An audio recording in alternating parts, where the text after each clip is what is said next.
Pasukan sementara PBB di Lebanon atau UNIFIL mengonfirmasi satu penjaga perdamaian tewas dan satu lainnya mengalami luka kritis setelah sebuah proyektil meledak di posisi UNIFIL dekat Adhitz al-Qushair, Lebanon Selatan pada Minggu malam. Korban tewas diketahui adalah Praka Farisal Ramadan, prajurit TNI yang tengah menjalankan misi perdamaian di bawah bendera PBB. Dalam pernyataannya, UNIFIL menegaskan bahwa hingga saat ini mereka belum mengetahui asal-usul proyektil yang menghantam area markas mereka. Pihak UNIFIL menyebut penyelidikan telah diluncurkan untuk mengungkap seluruh kronologi dan pihak yang bertanggung jawab. UNIFIL juga mengecam keras segala tindakan yang membahayakan personel dan fasilitas PBB, serta kembali menyerukan kepada semua pihak yang bertikai untuk mematuhi hukum internasional dan menjamin keselamatan pasukan penjaga perdamaian. Menurut UNIFIL, serangan disengaja terhadap pasukan penjaga perdamaian merupakan pelanggaran berat hukum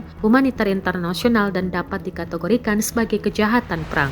UNIFIL menegaskan konflik di sepanjang garis biru telah menelan terlalu banyak korban jiwa dan menekankan bahwa tidak ada solusi militer dalam konflik ini. Mereka pun mendesak agar kekerasan segera dihentikan.